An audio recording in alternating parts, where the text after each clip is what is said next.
Array के अंदर हम सिमिलर डेटा स्टोर करके रखते हैं। एरे की आइडेंटिफिकेशन यही है, स्क्वायर ब्रैकेट इसमें सिमिलर डेटा, क्या यहाँ पर डिसिमिलर डेटा स्टोर हो जाता है एरे के अंदर।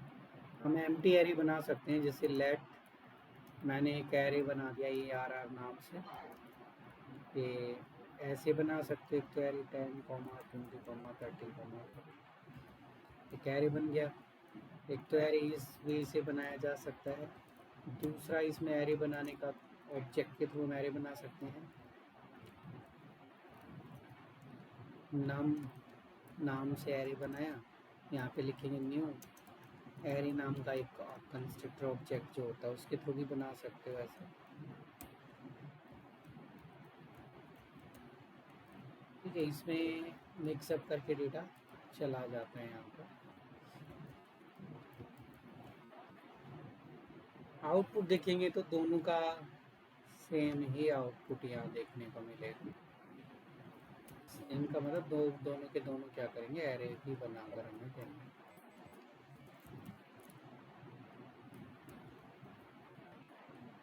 देखो दोनों से आउटपुट आ रहा है। ये नम करना था ना इधर, ये नम नहीं लगाया उसमें। ठीक है, आ गया।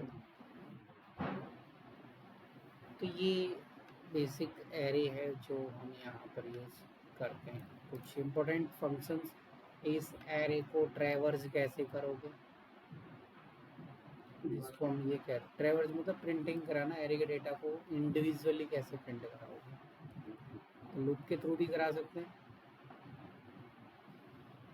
तो यहाँ पर एक तो फॉर ईच लूप है, उससे कर सकते हो नम डॉट फॉर ईच।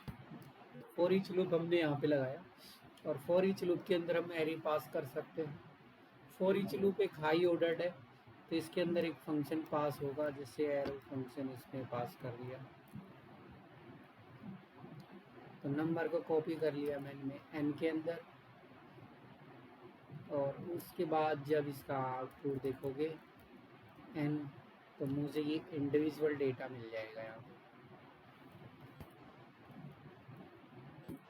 ऐसे देखो सेपरेट आ रहा है 10, 30, 40। बाकी तो ये कंसोल लगा हुआ है पहले वाला, इसलिए उस कंसोल की वजह से सेपरेट डेटा आएगा, सबका एक एक करके आएगा, सिंगल सिंगल डेटा। इनके इंडेक्स चेक करने हो तो इंडेक्स चेक करने के लिए यहाँ पर हम क्या करेंगे, इंडेक्सिंग सेंड कर देंगे आई, और इधर मैंने कोमा आई किया। अब अगर हम इसका आउटपुट देखते हैं नोड arr.js, तो डेटा आ गया हमारे पास। उनका इंडेक्स भी शो करता जा रहा है कि फर्स्ट वाला डेटा 0 पे स्टोर है, फिर 1 पे स्टोर है, फिर 2 पे स्टोर है। तो इसके अंदर फर्स्ट पैरामीटर कंपलसरी होता है, सेकंड पैरामीटर इंडेक्स को शो करता है, थर्ड पैरामीटर एरे को शो करता है। मतलब AR कर दिया मैंने, एरे को शो करेगा थर्ड इसके अंदर कि डेटा क्या है। तो कंप्लीट डेटा को भी साथ में क्या करेगा ये प्रिंटर। फॉर ईच लूप का जो काम होता है वही काम हम मैप फंक्शन से भी कर सकते हैं, जो काफ़ी यूज़ होता है बाद में रिएक्ट वगैरह में। The num dot map, map भी लूप का ही काम करता है। अब जो मैप फंक्शन होता है वो हमने इसमें लगाया, हाई ऑर्डर्ड फंक्शन है, उसके अंदर हमने एरो फंक्शन पास किया। तो ये जो नंबर था इसको हम एन में वही NIAR same to same parameter इसके अंदर भी पास होते हैं, और ये भी हमें सेम ही रिजल्ट देता है NIAR। इसका भी आउटपुट सेम आएगा, बट ये एरे पे ही चलता है। देखो इसका भी सेम आउटपुट आ रहा है। दोनों में डिफरेंस ये है कि फॉर ईच लूप रिटर्न नहीं कर सकता चीज़ों को। रिटर्निंग के केस में फॉर ईच लूप का यूज नहीं कर सकता, और रिटर्निंग के केस में मैप का यूज कर सकते हो, मैप रिटर्न कर देता है। यही दोनों में डिफरेंस है, बाकी प्रिंटिंग दोनों की सेम। फर्स्ट पैरामीटर कंपलसरी है, सेकंड इंडेक्स और थर्ड एरे। एक फ्लैट मैप फंक्शन भी होता है। फ्लैट मैप की अगर हम बात करते हैं, जैसे मैप है ऐसे ही फ्लैट मैप है इसमें, वो क्या करेगा, अगर मैं इनको 2 से मल्टीप्लाई करना चाहता हूँ सभी एरेज को, तो मैं यहाँ लगा देता हूँ नम डॉट फ्लैट मैप, और इसमें ये पास कर दिया मैंने एरो फंक्शन, और एरो फंक्शन में मैं क्या देता हूँ कि ये रिटर्न करे मुझे, पहले तो n पास कर दिया, फिर कॉमा इसमें जितने भी n थे उनको मल्टीप्लाई कर दिया यहाँ पर n। I think flat map कुछ ऐसे ही यूज होता है, एक बार सिंटैक्स में देखूँ फ्लैट मैप पर।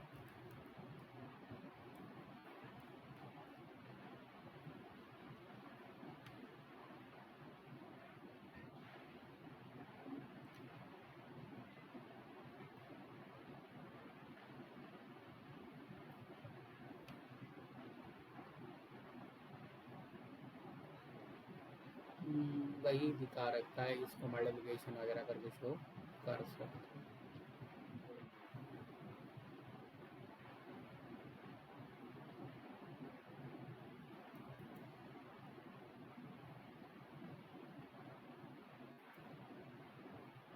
तो रिटर्न किया है एरे के अंदर ही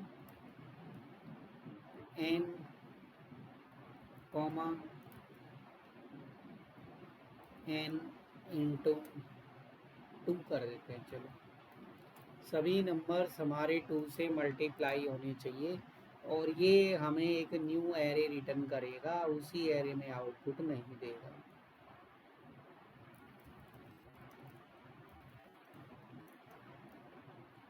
तो जब हम इसका रिजल्ट चेक करेंगे तो हमें एक नया एरे मिलेगा, और वो जो नया एरे होगा उसमें देखो जो भी नंबर है वो 2 से मल्टीप्लाई हुए होंगे शायद, n इंटू 2।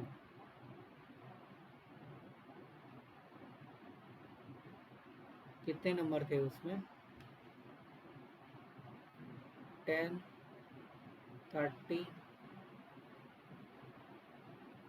40, क्या आउटपुट आ गई। अच्छा, ये मल्टीप्लाई करता जा रहा है, 10 को 2 से मल्टीप्लाई किया 20 आया, ठीक है। फिर 30 को मल्टीप्लाई किया 60 आया, 40 को मल्टीप्लाई 80 आया, 50 को मल्टीप्लाई 100 किया आया, क्योंकि हमने दोनों को प्रिंटिंग में लिया है ना, प्रिंट दोनों कराए हैं, इसलिए ज़्यादा वैल्यूज आई हैं।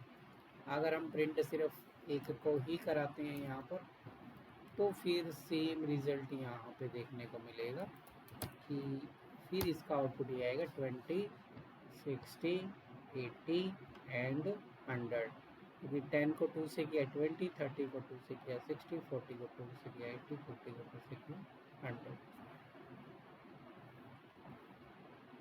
तो ये हमारे पास फ्लैट मैप फंक्शन है, फ्लैट मैप का यूज़ कर सकते हैं। मैप फिल्टर रिड्यूस, अब बात इन्हीं की हो गई है, तो पहले हम मैप फिल्टर रिड्यूस को ही कर लेते हैं। तीनों फंक्शंस जो यूज़ होते हैं, map function, filter function and reduce function.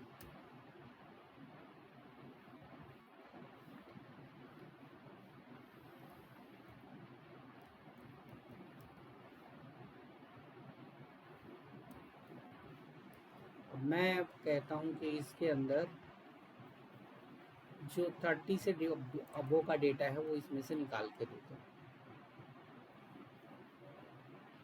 ये एग्जांपल ये भी ले सकते हो कि मान लो ये एजेस हैं, इनमें से वो एज ग्रुप निकालो जो फिल्टर, एक न्यू एरे रिटर्न करता है और एरे पे ही चलता है। Ages dot filter, filter function, filter high ordered function है, एरो पास होगा इसके अंदर, और यहीं पे भी लिख सकते हो कि जितने भी एजेस हैं वो एज में कॉपी कर दी, और उसके बाद हम यहाँ पे डायरेक्ट लिख सकते हैं एज ग्रेटर देन, ये चाहो तो नेक्स्ट लाइन में यूज़ करना चाहो तो यहाँ पे रिटर्न का यूज़ कर सकते हो।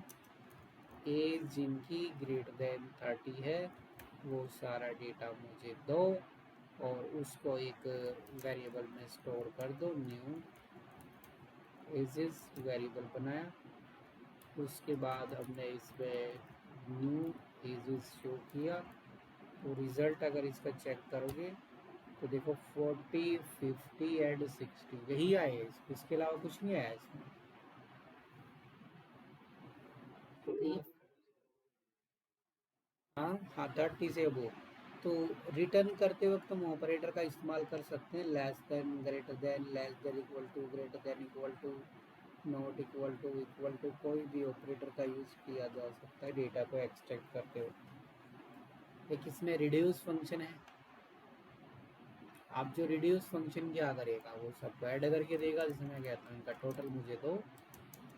तो यहाँ पे हमने लिखा एजेस डॉट रिड्यूस, एजेस की बजाय हम इसको नंबर मान लेते हैं कि यहाँ पे मेरे पास कुछ नंबर्स हैं। छोटा डेटा ले लेते हैं ताकि कैलकुलेशन में आसानी रहेगी, समझ में आ जाएगा क्या रिजल्ट आ रहा है।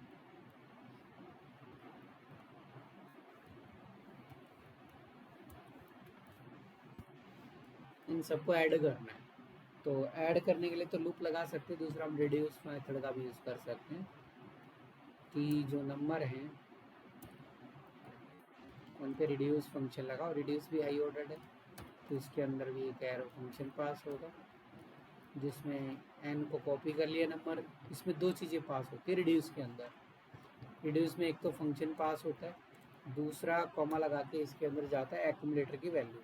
एक्यूमुलेटर की वैल्यू मैंने 0 पास कर दी, और यहाँ पे एक्यूमुलेटर इसकी वैल्यू 0 है, और जो ये नम है इधर जो नंबर दिया हुआ है जिस पे हम रिड्यूस चला रहे हैं, उसको किसी वेरिएबल में स्टोर करके यहाँ पे पास कर सकते हो कि हमने यहाँ n पास कर दिया, तो जो भी नम के अंदर स्टोर होगा वो n के अंदर चला जाएगा।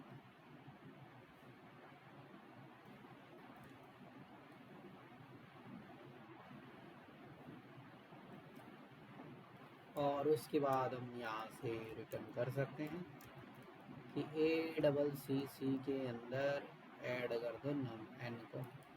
इसका मतलब पहले 0 है तो 0 में जो फर्स्ट वैल्यू है वो पास होगी, 1 2 3 4 इस तरह से वैल्यू जिसमें पास होती चली जाएंगी।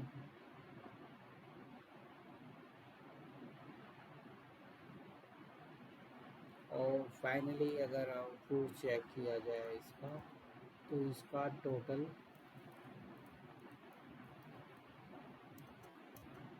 डॉलर,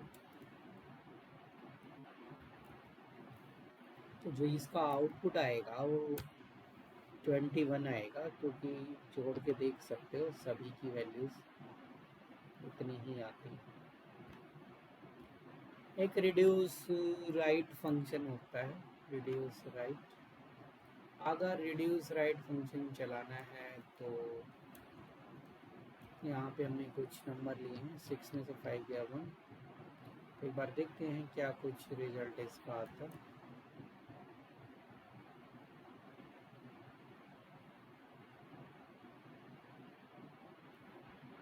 ये नंबर हमने लिए,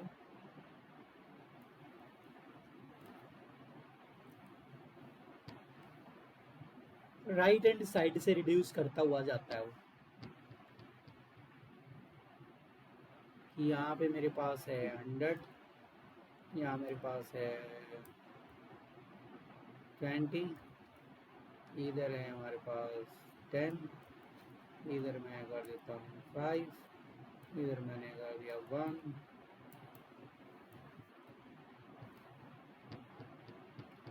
उल्टा तो नहीं कर दिया, उल्टा कर दिया, बड़ा नंबर इधर आना चाहिए था। 1 5 10 20 100। तो अब हम इस पे रिड्यूस राइट फंक्शन लगाएंगे, रिड्यूस राइट भी वैसे ही चलेगा।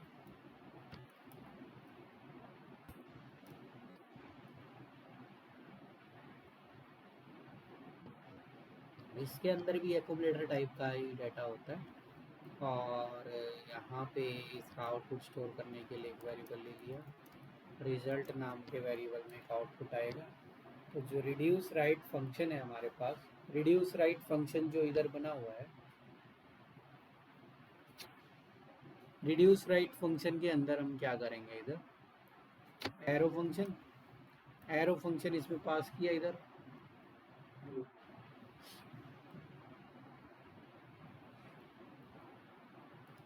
और इधर हमने 0 कर दिया है, ACC माइनस n, और इधर हम रिटर्न कर देते हैं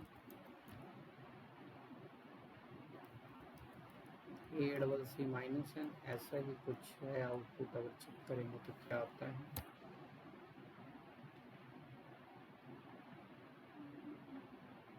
अच्छा, प्रिंट तो किया ही नहीं। और यस, ये तो पहले वाले का आंसर आ रहा होगा जो मैंने चलाया होगा अभी।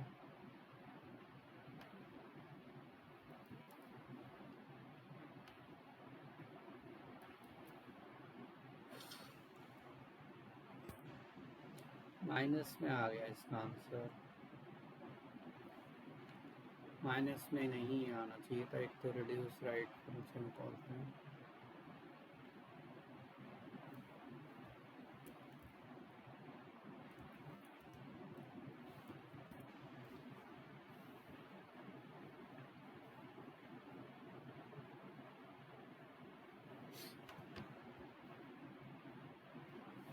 बड़ा नंबर है, छोटा नंबर है,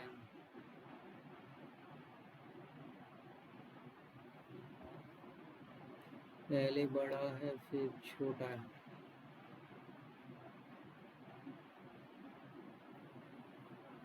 75, 50, 25।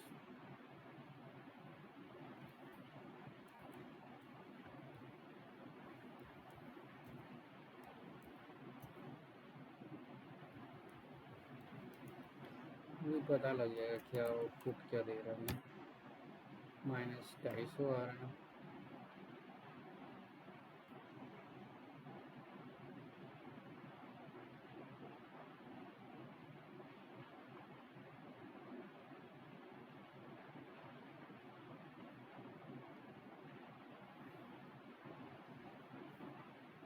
अच्छा, रिड्यूस राइट लिखा तो ये आया, माइनस में ही आएगा, बट इसका सॉल्यूशन नीचे दिया होगा।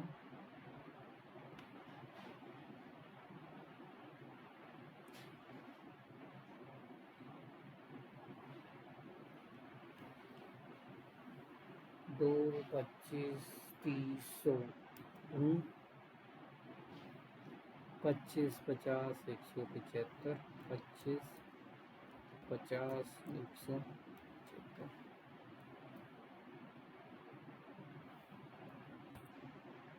अभी सेम आंसर नहीं हो रहा है।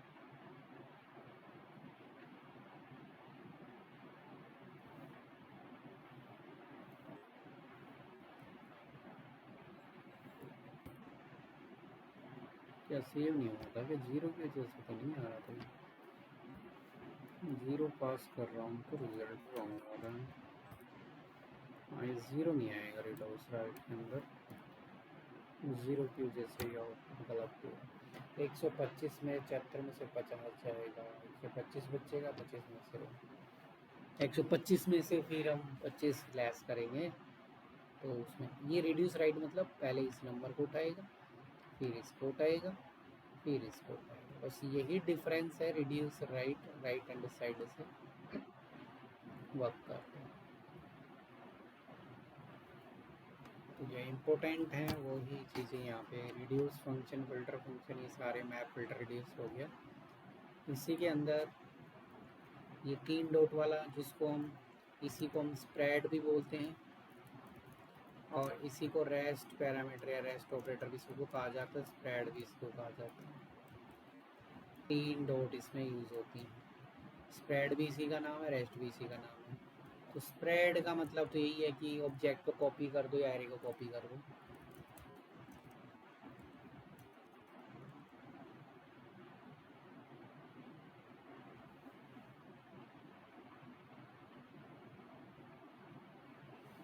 जिसे हमने एक एरे बनाया है यहाँ पर, इसका नाम लिखा है num1,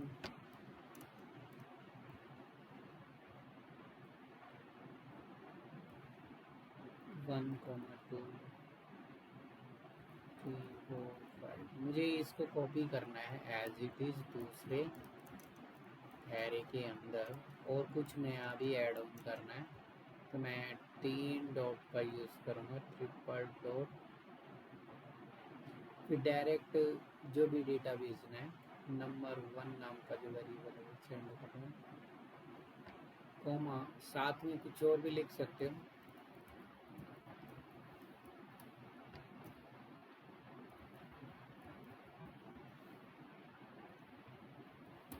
तो होगा क्या कि जब num2 को चेक करोगे तो उसमें पहले वाले डेटा का भी, पहले वाले एरे का डेटा भी मिलेगा और जो दूसरा एरे हमने बनाया है उसका डेटा भी वहाँ पर एग्जिस्ट कर रहा होगा।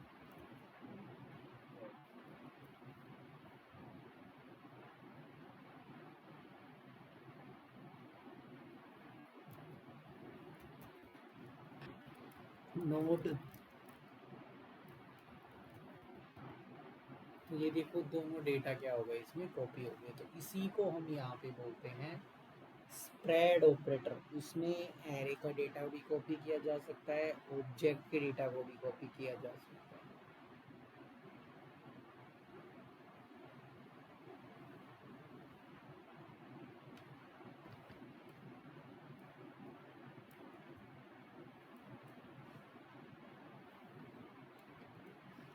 अच्छा, इसको रेस्ट पैरामीटर कब बोलते हैं? जब इसको फंक्शन में पास करते हैं कि एक ऐसा फंक्शन बनाना है जो जितने आर्गुमेंट्स हम उसमें पास करें वो सभी पर वो एक्शन ले। ठीक है,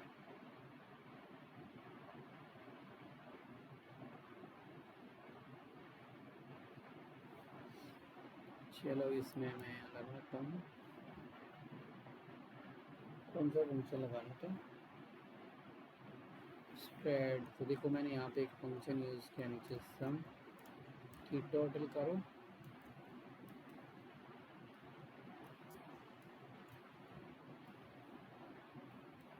इसमें कॉपी कर दिया 3 डॉट। क्या कॉपी कर देंगे? तो कॉपी तो क्या करना है, यहाँ से डेटा पास करेंगे 1,2,3 और ऊपर एक फंक्शन बनाते हैं इधर।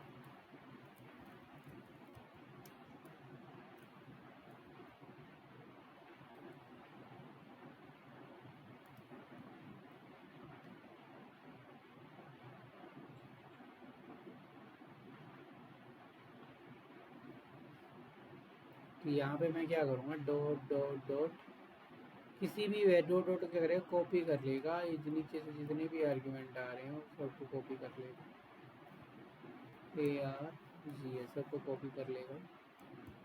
देन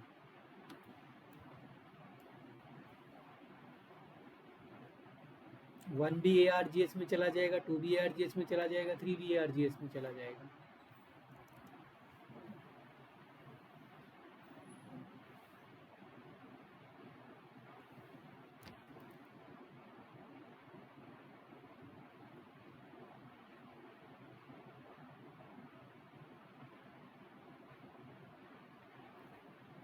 यहाँ एक लूप लगाते हैं, पहले एक वेरिएबल लिया कि मान लिया कि हमारे पास टोटल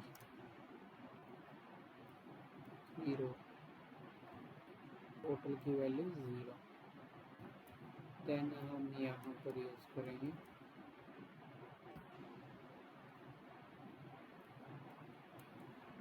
जीरो।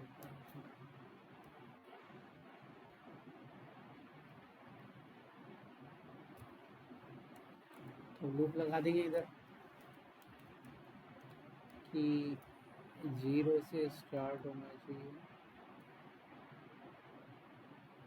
और कहाँ तक चलेगा ये, जितना आई की वैल्यू तब तक चलेगी जब तक उसके डेटा की लेंथ है। यहाँ पे लिख डेटा लेंथ नहीं, यहाँ पे क्या लिखेंगे, ARGS की लेंथ, डॉट लेंथ। इस पे एरर क्यों दे रहा है, ऊपर ब्रैकेट लग गई क्या?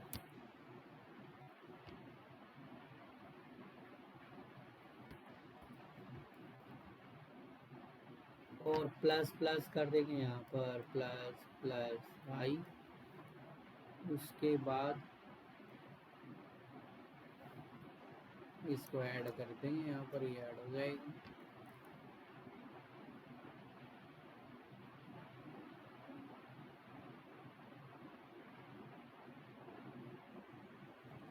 तो यही है, इसमें मैंने यहाँ पर टोटल के अंदर क्या किया, प्लस कर दिया इक्वल टू उसके अंदर टोटल, और ये इंजमाम जो भी है मतलब आई, ये इसमें पास किया और रिज़ल्ट यहाँ पे चेक करते कि सम इज कॉलन डॉलर करली ओपन करली क्लोज, और इधर हमने टोटल को पास कर दिया।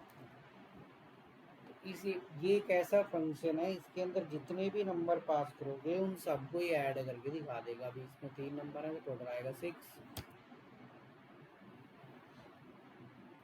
टोटल 6 नहीं आया, अच्छा प्लस भी लिखा, अब आएगा 6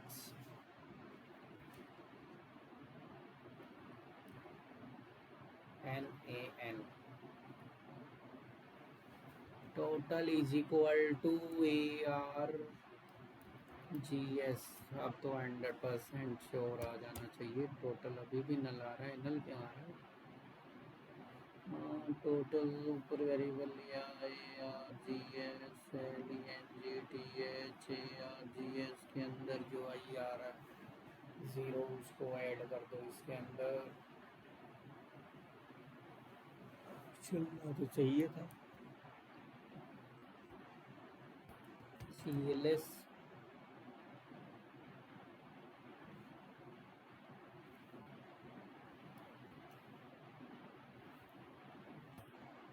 ये चल रहा है, पता नहीं क्या, और नहीं कुछ शायद उसको लास्ट इक्वल टू लगाया था तो अनडिफाइंड कुछ जैसे में भी उसमें आंसर अनडिफाइंड दे दिया। ये एक ऐसा प्रोग्राम है जो किन्हीं भी नंबर्स को ऐड करके शो कर सकता है, 20 30 300, तो आउटपुट सेम मिलेगा।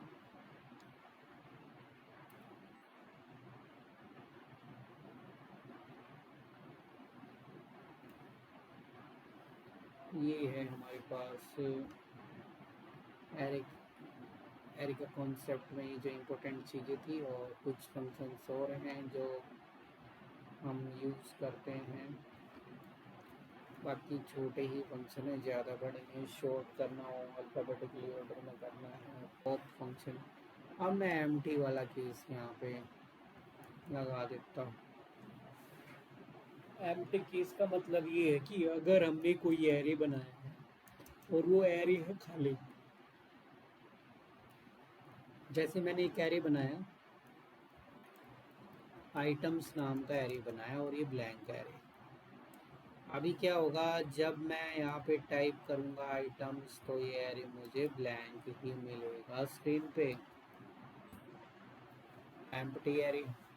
अब इसमें डेटा ऐड करने के लिए हमारे पास उसमें जावास्क्रिप्ट में फंक्शंस दे रखे हैं एरे के अंदर, कि डेटा ऐड करना है तो पॉप डिलीट के लिए होता है, पुश ऐड फंक्शन ऐड करने के लिए होता है, डेटा स्ट्रक्चर के कॉन्सेप्ट।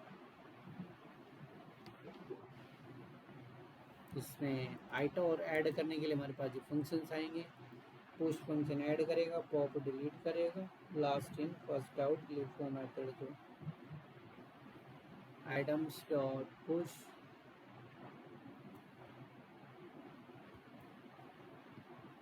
क्या कुछ ऐड करना है,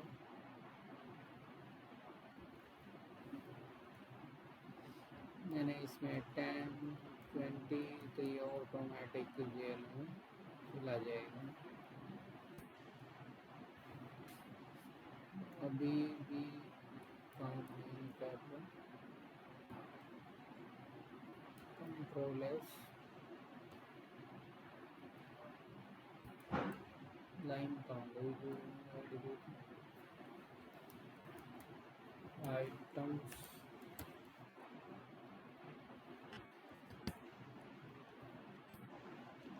तो देखो, जो एम्प्टी एरे था उसके अंदर 2 डेटा ऐड हो गए, एक तो उसमें चला गया 10, दूसरा उसमें चला गया 20।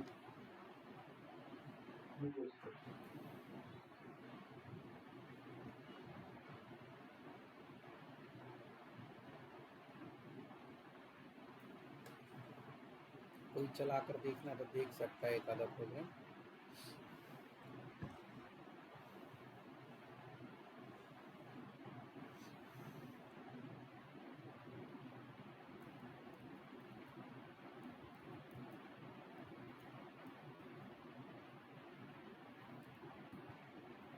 ठीक है, अगर रन करके देखना है तो देख ले, एक दो प्रोग्राम कोई रन करना है।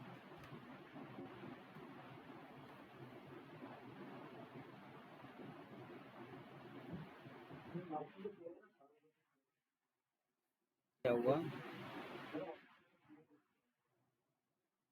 हाँ,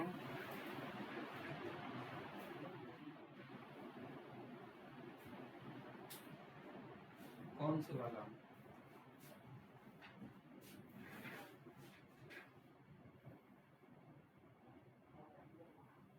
मोस्टली ये जैसे मैप फंक्शन है, एरो फंक्शन, कौन कौन से थे? मैप हो गया, फिल्टर हो गया, रिड्यूस हो गया, पुश पॉप डिलीट करने के लिए यूज होते हैं। फिर इसके अंदर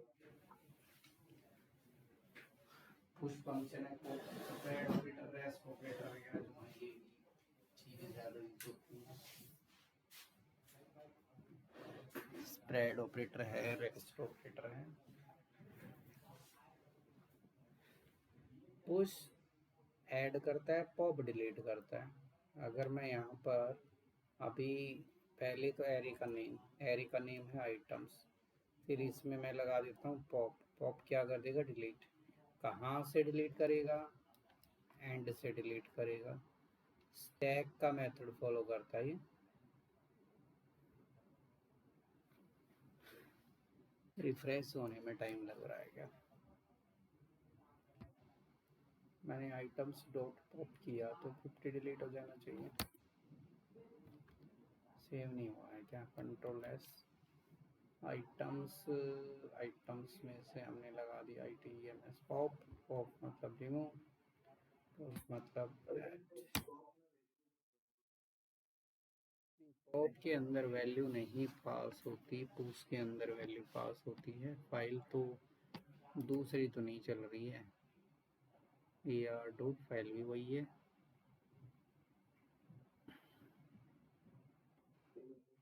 और कोई कमेंट वमेंट तो नहीं है ना यहाँ पर?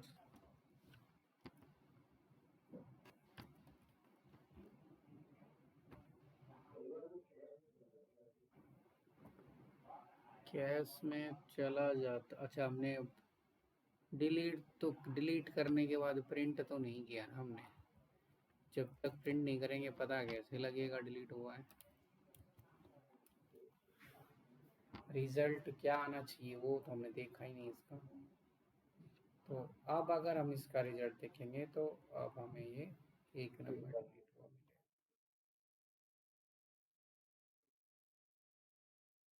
पॉप डिलीट करेगा, पुश ऐड करेगा। और ये स्टैक का ऑपरेशन यहाँ पे लगाते हैं। Stack last in first out LIFO method जो होता है वो स्टैक में चलता है। जो पहले add, last in first out, जो लास्ट में ऐड किया था वो पहले आउट हो जाएगा, पहले डिलीट हो गया। और अगर क्यू वगैरह का यूज करना है तो वो फिफो यूज में होता है। उसके लिए अनशिफ्ट डिलीट करने के लिए और शिफ्ट ऐड करने के लिए आइटम्स डॉट अनशिफ्ट फंक्शन। और उसके बाद अगर हम इसका एग्जिट आउटपुट देखते हैं कि नाउ कितने आइटम्स रिमेनिंग हैं, तो देखो यहाँ पर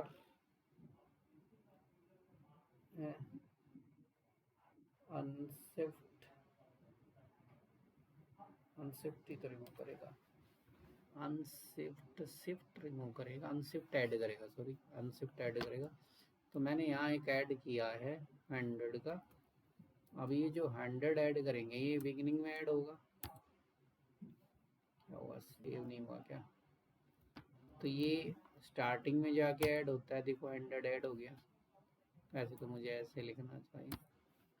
तो अब ये प्रॉपर आउटपुट देगा इसका 100।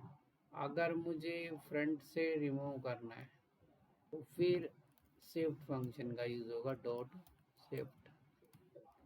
तो ये जो शिफ्ट वाला है ये डिलीट करेगा फ्रंट से।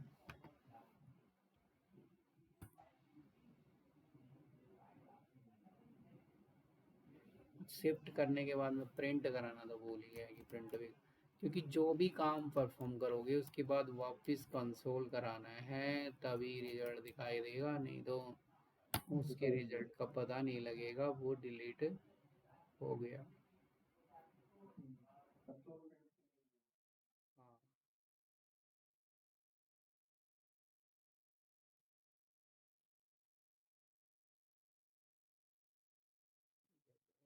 बीच में से डिलीट करना हो कहीं और से तो स्प्लाइस फंक्शन होता है, स्प्लाइस और स्लाइस। स्लाइस क्या करता है, स्लाइस एक न्यू एरे बनाता है, बट स्प्लाइस में डिलीट और ऐड के दोनों ऑप्शन होते हैं। स्प्लाइस, अगर मैं स्प्लाइस लगाऊंगा तो ये पूछेगा कि कहाँ से, पहले तो स्टार्टिंग पॉइंट पूछेगा, स्टार्टिंग पॉइंट हमने डाल दिया 1, 1 का मतलब 20।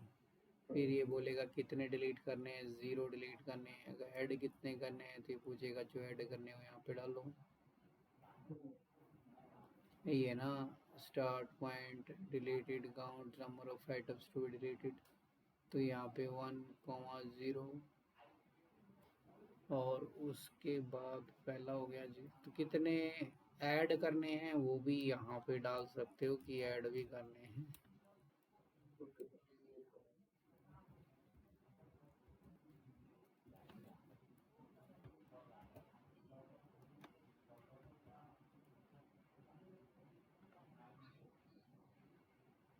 पाइथन और जावा एक ही में दोनों ऐड हो गए।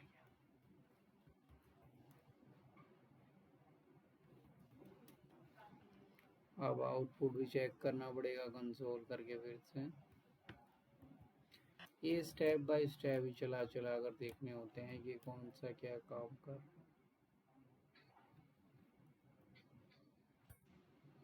तो देखो इसमें से 1 से इसने स्टार्ट किया, 1 का मतलब 20 से। तो 20, 30, 40 उनको आगे की तरफ खिसका दिया,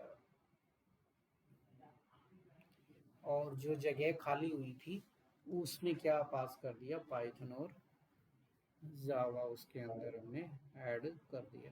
तो ये बीच में से अगर हमें डिलीट करना है, बीच में से ही कोई चीज़ रिमूव करनी है, ऐड करनी है, तो उसके लिए ये वाला बना हुआ है।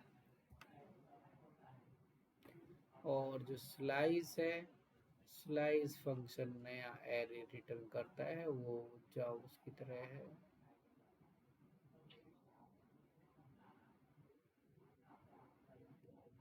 स्लाइस हो गया,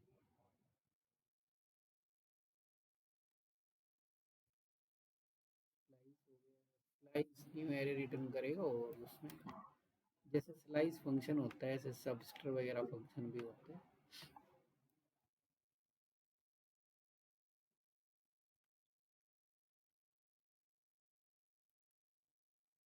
जैसे मैं यहाँ पे str चाहो तो इसमें से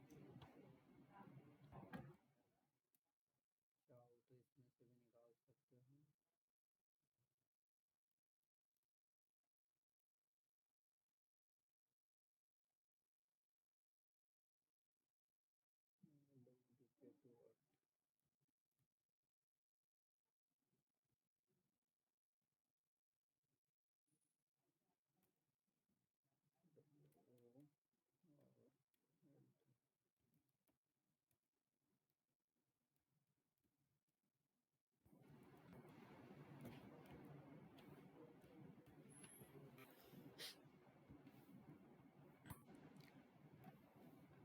अच्छा, कुछ प्रिंट तो किया अभी नहीं, str।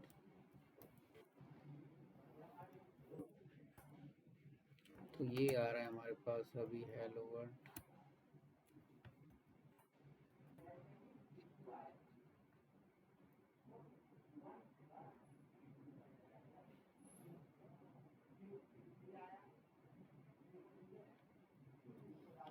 स्प्लाइस में इस पे लगा देता हूँ str डॉट स्प्लाइस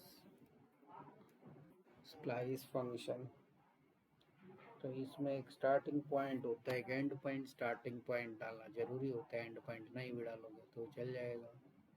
अब मैं कह दूँ कि 6 से प्रिंट करें तो 5 तो डुकेट में ही है, एक स्पेस हो जाएगा, 6 से स्टार्ट होगी।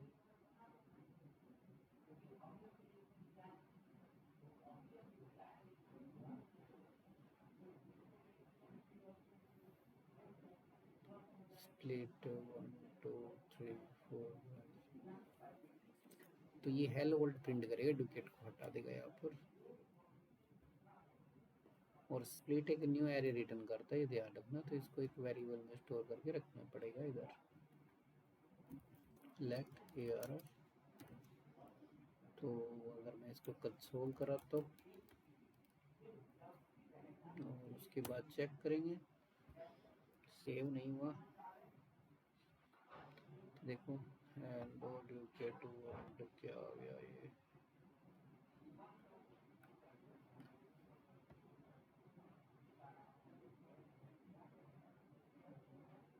स्प्लिट करो 6 से, 1 2 3 4 5 6 हेलो वर्ल्ड आना चाहिए ना।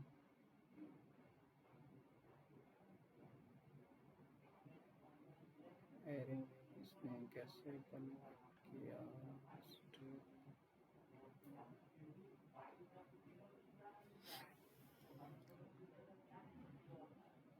str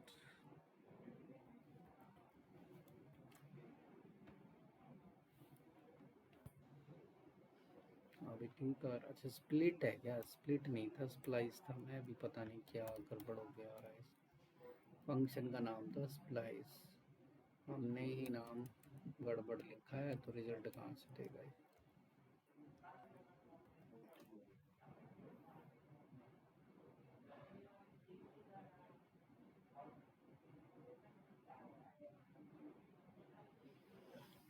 हाँ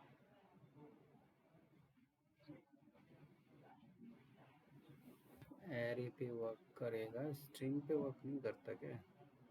स्प्लाइस में note exist on type did you mean slice splice slice. हाँ ये है फंक्शन, कोई स्पेलिंग गलत है। तो अब देखो हेलो वर्ल्ड आया है, डुकेट इसने हटा दिया क्योंकि डुकेट में 3 और 2 5 और एक स्पेस हमने रिमूव कर दिया, टोटल 6 है। अल्फाबेट्स रिमूव करे थे including word spaces, correct. 6 digit नहीं, 6 से स्टार्ट करेगा। हाँ तो उसके बाद उसने हेलो वर्ल्ड लिखा दिया।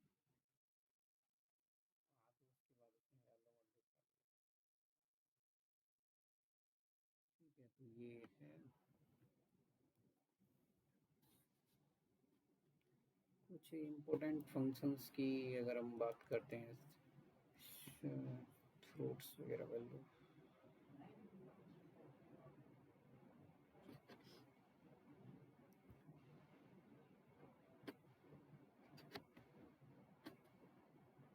इंक्लूड्स वगैरह। चलो मैं इसमें ये वाला डेटा लिखता हूँ।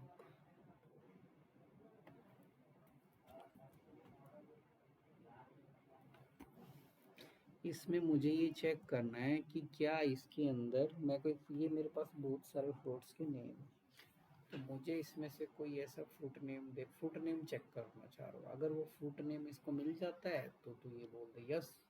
अगर वो फ्रूट नेम इसको नहीं मिलता है तो ये बता दें, मतलब यस या नो, ट्रू या फॉल्स आंसर देता है।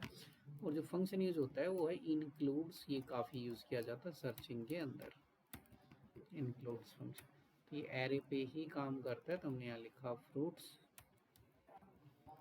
Dot includes. तो इंक्लूड्स में मैंने यहाँ पे लिख दिया एप्पल। इसका मतलब जो फ्रूट्स हैं क्या उसके अंदर एप्पल है।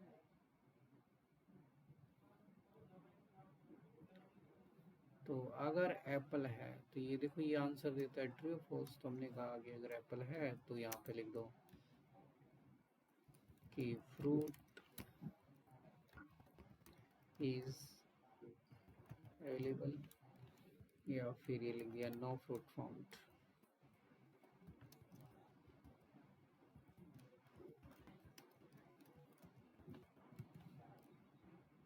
और जब मैं इसको रन करूँगा तो ये हमें रिजल्ट देगा। क्या हुआ, कुछ भी नहीं शो करेगा कैसे? कंसोल, अच्छा मैसेज कंसोल तो लगाया ही नहीं, कंसोल नहीं लगाया ना, सीधा मैसेज डाल दिया मैंने।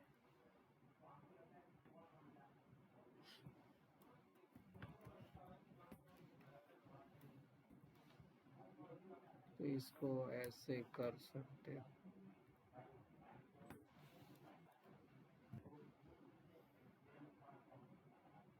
और अगर हम चेक करने जाते हैं तो इसने कहा फ्रूट इज अवेलेबल, कि एप्पल सर्च कर रहे हैं, एप्पल नाम का फ्रूट उसमें है। और अगर मैं ये कहता हूँ इसमें ग्रेप्स,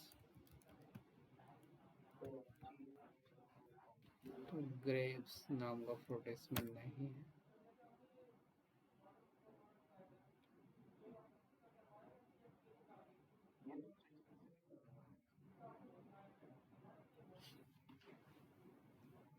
फिल्टर के केसेस में यूज होता है, स्विच से लगा सकते हो, बट फिल्टर का केसेस जब जैसे कि डाटा है उसमें ऊपर सर्च बार बनाना होता है, उसमें से फिल्टर करके वापस, तो वहाँ पर ज़्यादा यूज करते हैं इसे।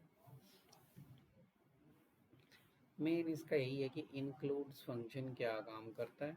शॉर्ट फंक्शन होता है, शॉर्ट फंक्शन क्या करेगा, अल्फाबेटिकली ऑर्डर में तो देगा इन्हें।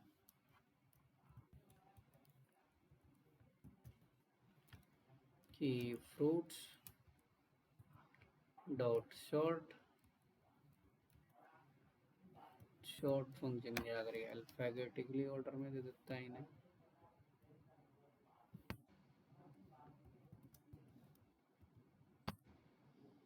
पहले एप्पल आ गया, फिर बनाना आ गया, फिर मैंगो आ गया, फिर ऑरेंज आ गया। ये पहले ए आएगा अल्फाबेट में, जबकि वहां पर पहले बनाना है, फिर ऑरेंज है, फिर एप्पल है, फिर मैंगो। हाँ, तो हम ये ऑर्डर वगैरह का बेसिस में रख सकते हैं।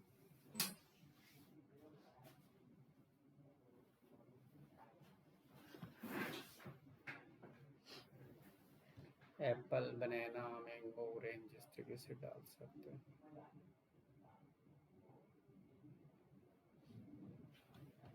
फाइंड फंक्शन क्या करेगा, उस डेटा को सर्च करेगा, अगर मिलता है तो फाइंड क्या करता है, निकाल के दे देता है। फाइंड इंडेक्स क्या करता है, उसका इंडेक्स नंबर दे देगा कि वो डेटा 0 पे है, 1 पे है या 2 पे है। For each flat, flat map, flat map लगभग सेम ही है, ज़्यादा चेंजेस नहीं है। फ्लैट फंक्शन का मेन काम यही होता है कि अगर नेस्टेड एरे बना हुआ है, अगर हमारे पास नेस्टेड एरे है, तो इस टाइप का कोई एरे है, एरे के अंदर है, मुझे इसको सिंगल एरे में कन्वर्ट करना है, तब हम फ्लैट मैप यूज़ करते हैं, माई एरे डॉट फ्लैट मैप। और ये जो फ्लैट मैप फंक्शन है,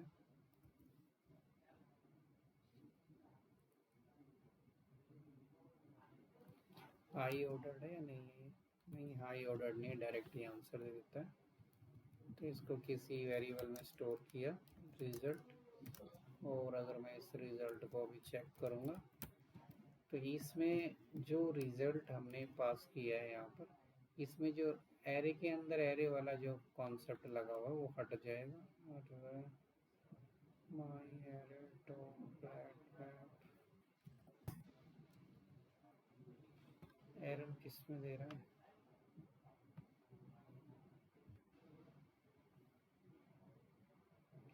undefined is not a function, is not a function, flat map is not a function, नहीं है ऐसा, तो मैं ऊपर वाला कोड में कमेंट आउट कर लेता हूँ। Flat map is not a function है तो यही, और तो कुछ लगता नहीं है इसमें। ये देखो सिंगल बना के देता है हमें।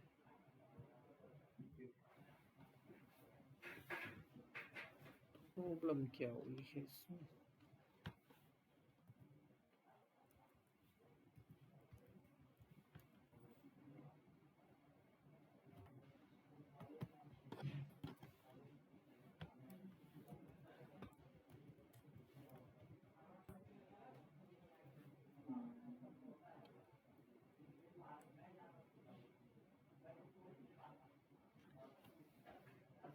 चला क्या? फ्लैट मैप नहीं है, फ्लैट फंक्शन था, मैंने भी कौन सा लगाया। फंक्शन का नाम है फ्लैट। अभी मैं कह रहा हूँ फ्लैट मैप में तो डेटा वेटा जाएगा तो भी चला देगा, ये चल गया। तो इसने क्या किया, 1 2 3 4 जो लिखा हुआ था इधर, इसने क्या किया, जो नेस्टेड एरे बना हुआ था उसको एक सिंगल एरे में कन्वर्ट किया और उसका डेटा हमें निकाल कर यहाँ पर दे दिया। ये फ्लैट फंक्शन है। फ्लैट मैप तो वही मैप वाला फंक्शन है, उसमें हम मल्टीप्लिकेशन वगैरह करके चला के देख सकते हैं। ये फ्लैट मैप तो चलाया ही था, मैप फ्लैट मैप मैंने ऊपर चला दिया था फ्लैट मैप।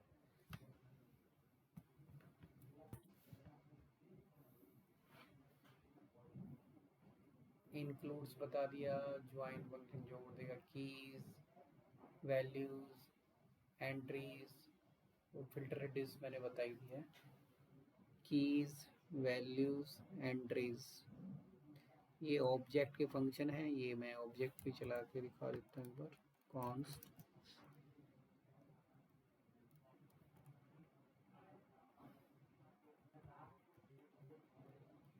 पर्सन, पर्सन नाम का मैंने एक ऑब्जेक्ट बनाया, आईडी 101 या 111, नेम,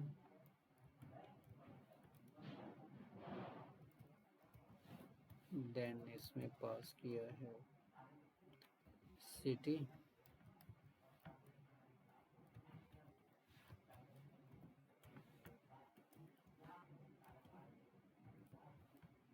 तो इसकी हमें डिटेल्स चेक करनी है। तो इसमें ऑब्जेक्ट डॉट, अगर कीज के बारे में देखना चाहते हैं कौन कौन सी की हैं तो उसको पर्सन ऑब्जेक्ट को पास कर दोगे। अगर मुझे यहाँ पर वैल्यूज चेक करनी है तो मैं वही ऑब्जेक्ट पास करूँगा। अगर मुझे इस ऑब्जेक्ट की एंट्रीज चेक करनी है कौन कौन सी हैं तो फिर से उसी ऑब्जेक्ट का नेम पास करूँ। तीनों एरे की फॉर्म के अंदर ही डेटा हमें यहाँ पर रिटर्न करेंगे। देखो एरे, फर्स्ट वाले ने की को उठा दिया, सेकंड वाले ने उसकी वैल्यू, और थर्ड में एक नेस्टेड एरे बन गया है। ठीक है, जिसमें आईडी, कीज भी है और वैल्यूज भी है और एरे की फॉर्म में डेटा हमें यहाँ पर शो हो रहा है।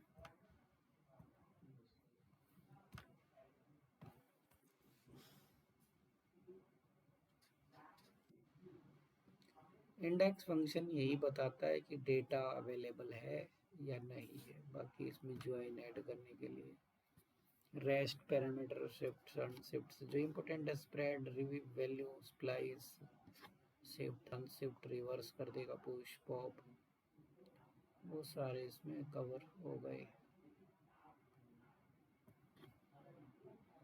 इंडेक्स ऑफ हो गया, या फिर ये जो है इंडेक्स ऑफ, इसका इंडेक्स ही बताएगा कि एप्पल कितने पे, 0 1 2, इंडेक्स नंबर निकाल के देगा, 2 है एप्पल पे।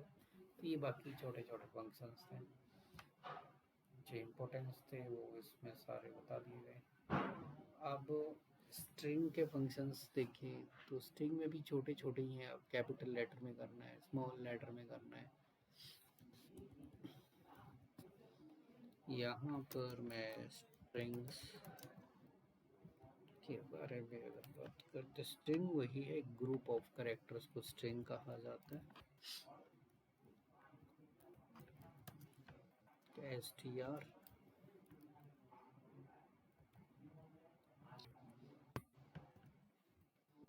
mouse is an input device, ठीक है।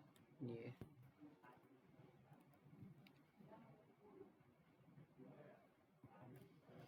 mouse is an input device, तो अगर हम इसको स्क्रीन पे चेक करेंगे तो रिजल्ट तो सेम आएगा क्योंकि एक स्ट्रिंग है। अब स्ट्रिंग को एरे में कन्वर्ट अगर करना है तो यहाँ पर एक जो इम्पोर्टेंट फंक्शन आता है वो आता है स्प्लिट का, कि str.split फंक्शन। अब स्प्लिट फंक्शन ये पूछता है इसको किसके बेसिस पे स्प्लिट करना है, तो हमने कहा कि इसको स्पेस के बेसिस पे स्प्लिट करो और इसको कन्वर्ट कर देगा ये किस में, एरे में। तो ये देख लेना, इसको ये एरे में कन्वर्ट करके देगा, जो कि अभी हमें स्ट्रिंग नज़र आ रही है। तो जब मैं इसको यहाँ एग्जीक्यूट करूँगा, नॉट arr.js, तो देखो ये क्या बन गया, स्ट्रिंग के अंदर था और एरे में इसने इसको कन्वर्ट कर दिया। उसके बाद कोई भी चीज़ परफॉर्म करनी है तो की जा सकती है इस पे एरे के अंदर अगर हम इसको रखते हैं। तो ये जो एरे बन गया है यहाँ पर 0 पे वहाँ स्टोर हो गया, 1 पे क्या स्टोर है, ए स्टोर है, 2 पे एन है, 3 पे इनपुट है, 4 पे डिवाइस है।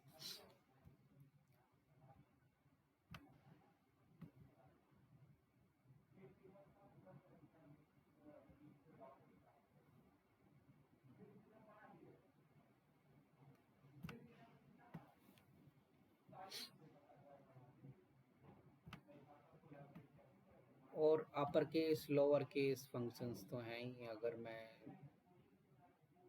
इसी पे ऊपर यहाँ पे कहूँ CLCSTR.2 अपर केस, ये रहा, तो कैपिटल लेटर देगा,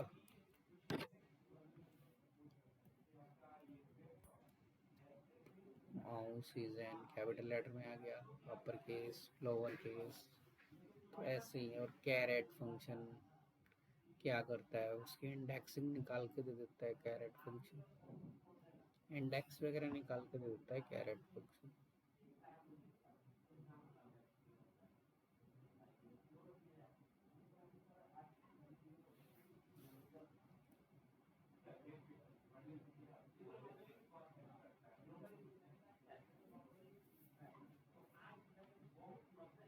और कुछ फंक्शन स्ट्रिंग्स के इसमें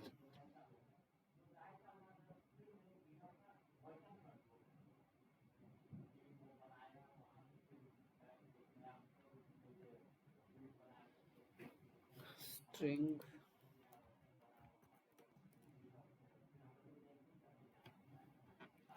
जैसे स्प्लिट फंक्शन है, ऐसे ही जब मैं इस पे जाऊंगा तो स्प्लिट फंक्शन को यहाँ पे शो करेगा।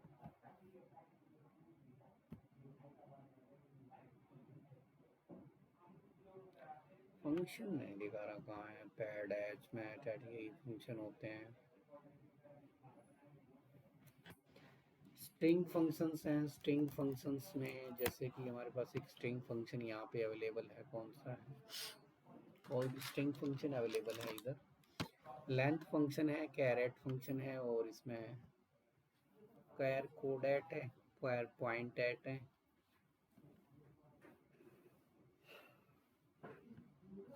कैरेट उसकी करेक्टर की पोजीशन बता देगा कहाँ है। ये स्प्लिट मैंने अभी बताया इंपॉर्टेंट। बाकी ट्रिम स्पेसिंग के लिए है, तीनों के तीनों स्पेस के लिए। ट्रिम दोनों तरफ से स्पेस रिमूव करता है, ट्रिम स्टार्टिंग स्पेस हटाता है, ट्रिम एंड में से स्पेस आता है। और कौन सा स्पेस रिमूव करता है, जो अनवांटेड स्पेस होते हैं उनको वो रिमूव कर देता है। जैसे हेलो वर्ल्ड के आगे पीछे अगर एक्स्ट्रा स्पेस है तो ये जो वाइट स्पेस होता है उनको बोथ साइड से रिमूव करने का काम कौन करता है, ट्रिम फंक्शन। स्टार्टिंग से करना है तो ट्रिम स्टार्ट, एंड से करना है तो ट्रिम एंड। पैडिंग फंक्शंस कुछ, कोई स्ट्रिंग है, अगर हम उस मतलब कोई भी डाटा है अगर उसकी वैल्यू को मैं कहता हूँ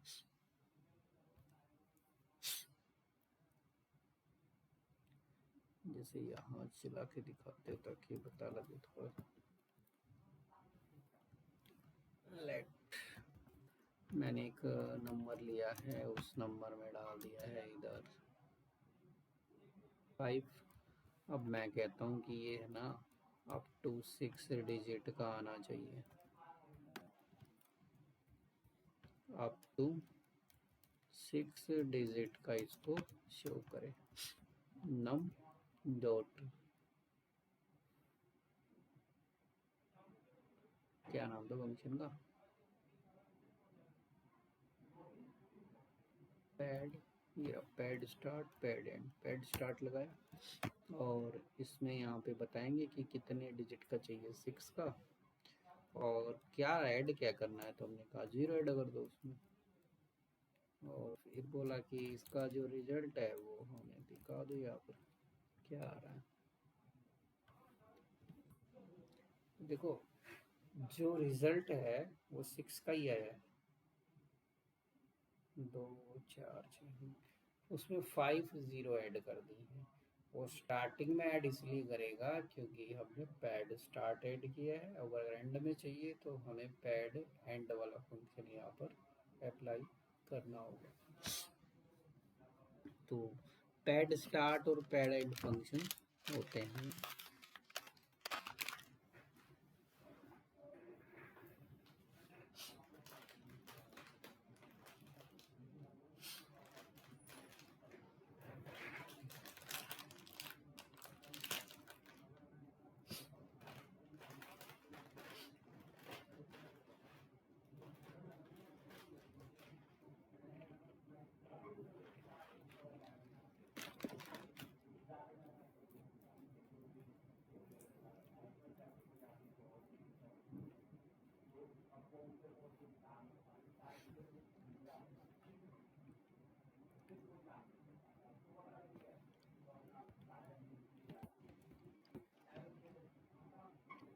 अपर केस लोअर केस तो मैंने इसमें चला ही दिया। रिप्लेस वाले तो कर सकते हो, रिपीट मतलब किसी चीज को रिपीट करना है तो रिपीट कर देगा ये।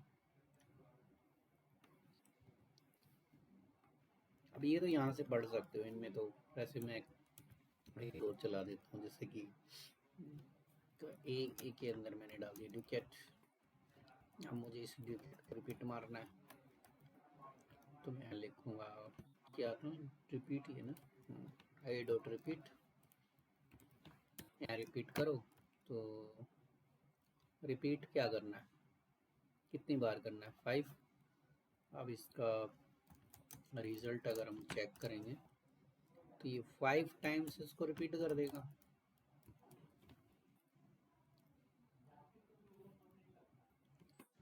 ये डिपेट डिपेट डिपेट क्या करेगा, इसको रिपीट करता चला जाएगा। ठीक है, थोड़ा स्पेस ऐड कर देते हैं इधर इधर, इस तरीके से ये रिपीटिशन है। छोटे छोटे फंक्शंस हैं, बाकी जो इम्पोर्टेंट फंक्शंस थे वो सारे इस पे रखे हुए हैं।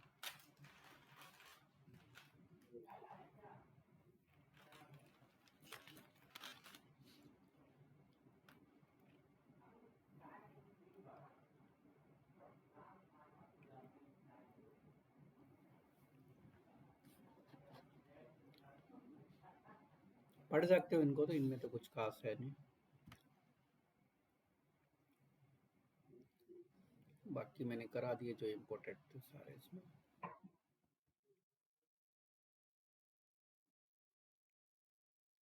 इसमें अभी ये चैप्टर खत्म हुआ है, क्या था ये स्ट्रिंग वाला, स्ट्रिंग एरे हो गया, एरे हो गया, इसके फंक्शंस हो गए। ठीक है, एरे वाला चैप्टर फिनिश। अब इसमें ओप्स का कॉन्सेप्ट मैं इसमें और बता देता हूँ। ओप्स और एक रेगुलर एक्सप्रेशन और जितना भी होगा फिलहाल, रेगेक्स, ये तो सिर्फ समझाने के लिए बताना है रेगे। हाँ हाँ, पासवर्ड वगैरह के लिए यूज होता है, किसी में भी नहीं लगा सकते बस।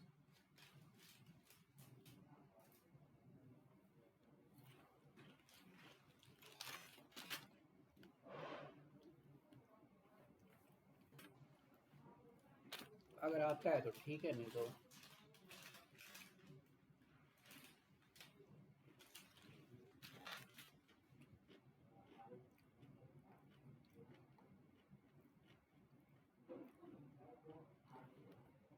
ओप्स देख लो फिर, अगर पता है तो। ये मैं ओप्स वाला कॉन्सेप्ट इसमें OOPS dot JS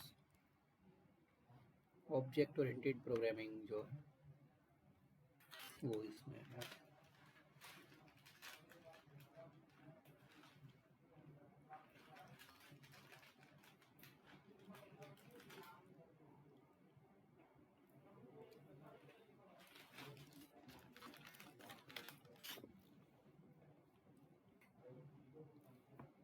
object oriented programming, अब ऑब्जेक्ट ओरिएंटेड प्रोग्रामिंग की मतलब इसके अंदर क्लासेस वगैरह के जो कॉन्सेप्ट है वो क्या यूज़ होते हैं, तो जावास्क्रिप्ट में यूज़ होते हैं क्लासेस के कॉन्सेप्ट।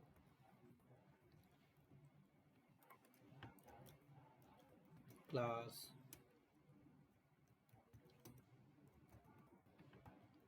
ऑब्जेक्ट, कंस्ट्रक्टर,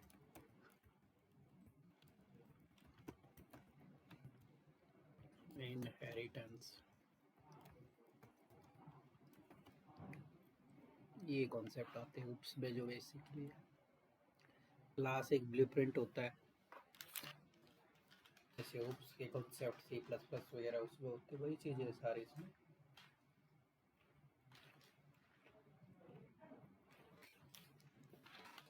तो क्लास एक ब्लूप्रिंट का ही काम करता है। जब भी हम क्लास बनाएंगे, क्लास का फर्स्ट लेटर कैपिटल होगा। तो मैंने एक क्लास बना दी डेमो नाम से, कुछ भी बना सकते हो, फर्स्ट लेटर कैपिटल। क्लास के अंदर वेरिएबल्स बनेंगे और फंक्शंस बनेंगे। वेरिएबल्स को हम इंस्टांस वेरिएबल कह देते हैं, फंक्शन को हम इंस्टांस फंक्शंस बोल देते हैं। जैसे यहाँ पे लेट वेर कॉन्स्ट यूज नहीं होगा इधर। अगर मैं कॉन्स्ट लगाता हूँ या लेट लगाता हूँ, ये वाला यहाँ पर यूज नहीं होगा। Let a is equal to 10, ये भी नहीं चलेगा लेट लगाओगे। तो लेट वेर कॉन्स्ट यहाँ पे वर्क नहीं करेंगे। डायरेक्ट वेरिएबल बनाना है जो भी बनाना है, जैसे मैंने ए इज इक्वल टू 10, ठीक है। अब फंक्शन बनाओगे तो फंक्शन वर्ड नहीं लगेगा, फंक्शंस को यहाँ पे मेथड्स कहा जाता है। तो डायरेक्ट फंक्शन बनाना है, जैसे मैंने यहाँ ले दिया MSG, डायरेक्ट यूज करना है ये, ठीक है। उसके बाद इसमें हम मैसेज देते हैं MSG फंक्शन। उसके बाद क्लास जब तक स्पेस नहीं लेगी तब तक हम इसका ऑब्जेक्ट क्रिएट नहीं करेंगे। तो इसका D1 नाम का एक ऑब्जेक्ट बना दिया और इधर लिया न्यू डेमो। ये अब हम इस क्लास के ऑब्जेक्ट के थ्रू एक्सेस कर सकते हैं किसको। मान लो D1 है, इसको ए को एक्सेस करना है, D1 डॉट ए। तो इसका जो ऑब्जेक्ट है वो हमें मिल जाए। ये तो कुछ होना चाहिए, फाइल शायद चेंज हो गई ना।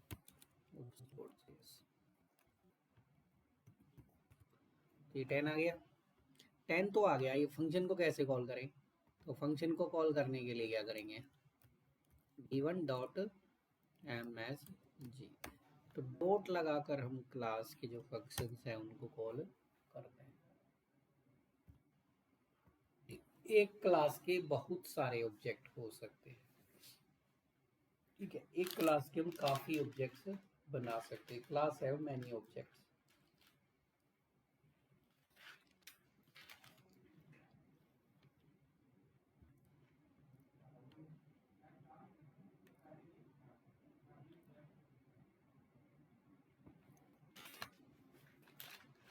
क्लास के बहुत सारे ऑब्जेक्ट हो सकते हैं।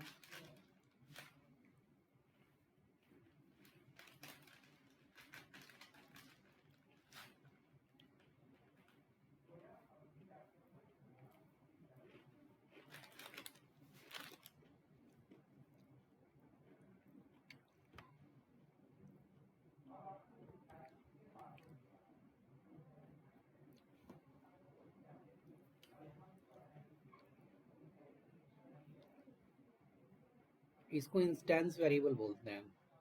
देखो एक क्लास के बाहर एक्सेस हो गया है, बट क्या ये फंक्शन इसको प्रिंट कर सकता है। अभी तो मैंने बाहर से प्रिंट किया है कि ये फंक्शन यहाँ पर ये भी दिखा दे कि ए, तो एरर आ जाएगी। ऐसे नहीं चलेगा, ये एरर आ गई है। इसको पता नहीं ये कौन है, तो डिफाइन डिफाइन कुछ नहीं करना, ये इंस्टेंस वेरिएबल होती है, इनको दिस लगा के एक्सेस करते हैं, this dot A, this dot A. अब ये चल जाएगा, चल गया 10। तो क्लास के अंदर अगर ये वाले जो वेरिएबल्स हैं इनको इंस्टेंस वेरिएबल बोलते हैं, और ये कैसे फंक्शंस हैं, इंस्टेंस फंक्शंस, मतलब इंस्टेंस मेथड, इंस्टेंस वेरिएबल। अगर इनको क्लास के अंदर एक्सेस करता है कोई दूसरा फंक्शन, ठीक है, तो दिस लगा कर यूज इनको एक्सेस कर सकता है, विदाउट दिस ये एक्सेसिबल नहीं है, ठीक है। दिस के थ्रू ही एक्सेस हो सकते हैं, दिस के बगैर हम इनको एक्सेस नहीं कर पाएंगे।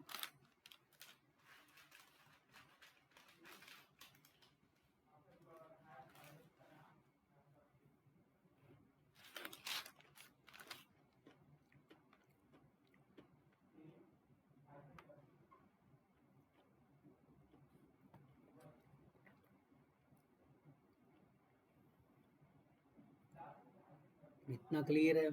ये तो क्लास और ऑब्जेक्ट था बेसिक सा। एक क्लास में बहुत सारे ऑब्जेक्ट हो सकते हैं, क्लास में बहुत सारे फंक्शन हो सकते हैं, उसके ऑब्जेक्ट भी हो सकते हैं। अब कंस्ट्रक्टर की बात करेंगे। कंस्ट्रक्टर क्या होता है? कंस्ट्रक्टर नॉर्मल फंक्शन को तो कॉल करना होता है, कंस्ट्रक्टर ऑटोमेटिक कॉल हो जाता है। कंस्ट्रक्टर क्या होता है? इट कॉल्स ऑटोमेटिकली, तो ये ऑटोमेटिकली कॉल होता है, ये ध्यान रखता है। As object is created, as object created, तो ये अपने आप चल जाता है, ऑब्जेक्ट जैसे ही बनेगा ये चल जाएगा। क्लियर? तो कंस्ट्रक्टर का भी क्लास, जिसे मैंने टेस्ट नाम की एक क्लास बना दी, यहाँ पे मैंने इसमें कंस्ट्रक्टर बनाने के लिए कंस्ट्रक्टर वर्ड लिखना होता है, और इसमें मैंने लिख दिया दिस इज अ कंस्ट्रक्टर। अब मैं इस कंस्ट्रक्टर फंक्शन को कॉल नहीं करना है, इसको क्लास का ऑब्जेक्ट बनाओगे अपने आप चल जाएगा। t1 नाम का एक ऑब्जेक्ट बना दिया, न्यू टेस्ट, तो ये ऑटो कॉल हो जाएगा नीचे, ये देखो चल गया, this is a constructor. But जो नॉर्मल फंक्शन होगा उसको कॉल करना होगा अभी ऑब्जेक्ट के थ्रू, तो ये कंस्ट्रक्टर है। कंस्ट्रक्टर में पैरामीटर पास कर सकते हो, सब कुछ कर सकते हो, सब यहाँ पर चलता है। अब मैं मिक्स करके एक एग्जांपल इसमें देता हूँ।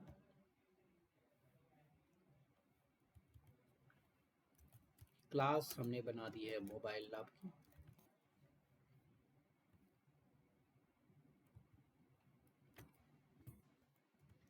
और यहाँ पर मैं डायरेक्ट कंस्ट्रक्टर के अंदर डेटा पास करता हूँ कि मोबाइल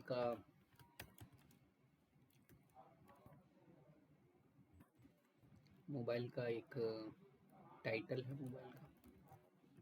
मोबाइल का कलर है, मतलब model and colour, model colour price ले लेते हैं, चलो मॉडल कलर एंड प्राइस, तीन चीज़ें हो गई यहाँ पर। देन एक फंक्शन है जो डेटा को शो करेगा, अब फंक्शन वर्ड तो इसमें लगेगा नहीं, तो शो फंक्शन, शो डिटेल्स नाम का एक फंक्शन बना दिया इधर, इसका काम है डेटा को शो करना। अभी इसमें फंक्शनैलिटी नहीं लिखी है, ब्लैंक छोड़ा है अभी। तो नीचे हम इस क्लास का ऑब्जेक्ट बनाते हैं, जैसे हमें सैमसंग का डेटा पास करना है, सैमसंग मोबाइल का, सैमशू यहाँ लिखा न्यू, और इधर क्या लिखेंगे, मोबाइल,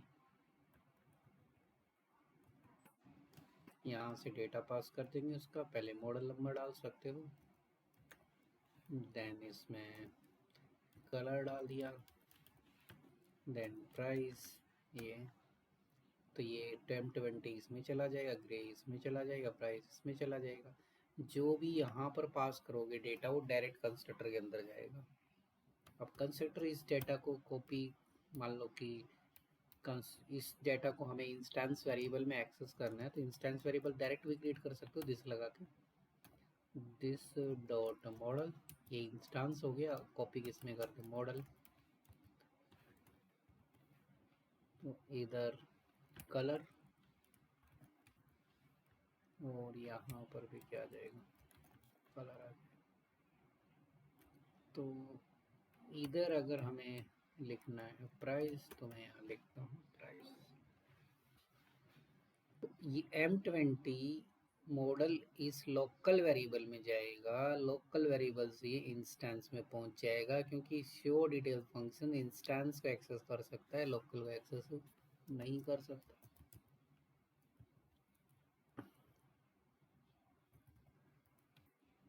यहाँ लिखा कि मॉडल, ये मॉडल नंबर, मॉडल के सामने मॉडल को प्रिंट कर दो ऐसे,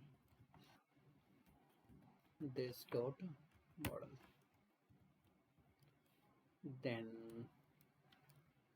color and price।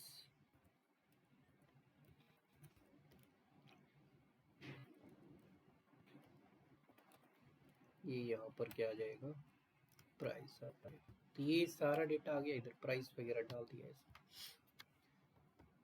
अब ऐसे ही हम क्या करेंगे, कॉल करना पड़ेगा शो डिटेल्स को, जब तक कॉल नहीं करेंगे तब तक वो डेटा शो नहीं करेगा।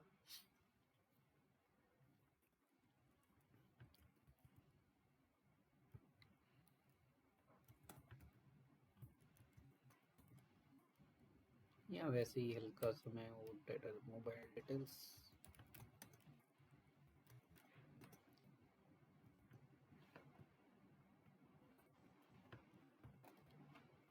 और अब हम इसको कॉल कर देते हैं Samsung dot show mobile details, call हो गया। तो नीचे हमें इसकी डिटेल्स यहाँ पर मिल जाएगी, देखो मोबाइल की डिटेल आ गई। अब मुझे एक और बनाना है, तो मुझे ज़्यादा कुछ नहीं करना, मैं इसी को एज इट इज़ कॉपी करूँगा और दूसरे मोबाइल की डिटेल को कॉल कर देंगे। यहाँ पे जैसे कि मान लो MI की करनी है, अरे MI डाल दिया इधर, MI, मैं तो अपनी तरफ से मुझे इतना ना पता नहीं, नोट प्रो ऐसे ही डाल दिया है, वाइट और 15, नीचे मोबाइल डिटेल्स, और अब की बार कौन सा ऑब्जेक्ट कॉल करेगा इसको, MI। तब दो मोबाइल्स की डिटेल आ जाएंगे इधर, देखो दो की आ गई। तो इस तरीके से क्लास काम करती है, एक बार उसका स्ट्रक्चर तैयार कर देना है। क्लास का मतलब यही है कि जैसे मैं मोबाइल बनाने जा रहा हूँ, तो मोबाइल तो अलग अलग कंपनीज के हो सकते हैं, उसमें जो कॉमन फीचर्स होती हैं कि मॉडल नंबर हो सकता है, हर मोबाइल का कलर हो सकता है, वो क्लास के अंदर डिफाइन की जाती हैं। और जो उसकी फंक्शनैलिटीज़ होती है कि इस पर क्या क्या फंक्शंस परफॉर्म कर सकता है मोबाइल, वो फंक्शन के अंदर, बाकी वेरिएबल्स, तो ये सब कुछ एक क्लास के ब्लॉक के अंदर डिफाइन किया जाता है, फिर ऑब्जेक्ट के थ्रू हम इनको एक्सेस करते हैं।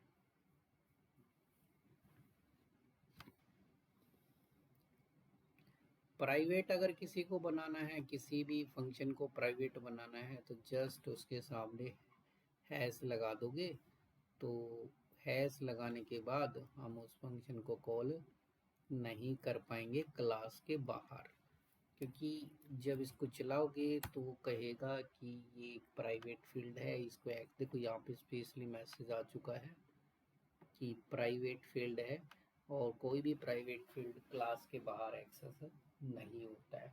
अगर हमें फंक्शंस को प्राइवेट बनाना है तो उनके सामने हैश लगा देंगे, और वेरिएबल्स को प्राइवेट बनाना है तो वेरिएबल के सामने हैश लगा देंगे। प्राइवेट फील्ड का कॉन्सेप्ट इतना ही है, इसमें जावास्क्रिप्ट में प्राइवेट ऐसे ही बनता है हैश लगाने से। अब इसमें लास्ट पॉइंट जो बचता है वो देखो इसका, इनहेरिटेंस की अगर हम बात करते हैं, तो इनहेरिटेंस का मतलब है एक क्लास की फीचर दूसरी क्लास के द्वारा यूज करना। एक, हाँ, पेरेंट क्लास चाइल्ड क्लास वही इनहेरिटेंस वाला सिस्टम।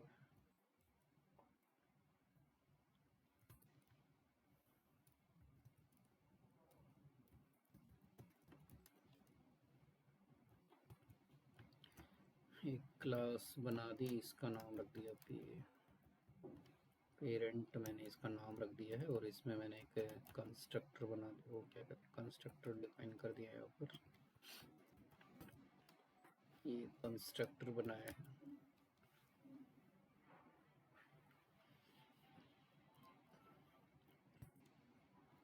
एक चाइल्ड क्लास बना दी, क्लास इसका नाम रख दिया है चाइल्ड।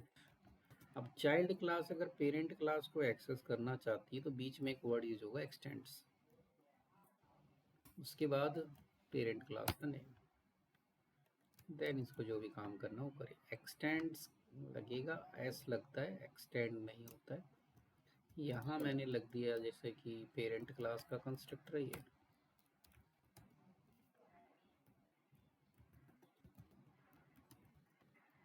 ऐसे ही लिख देता हूँ कंस्ट्रक्टर, और इसमें एक कंस्ट्रक्टर बनाया है चाइल्ड क्लास कंस्ट्रक्टर।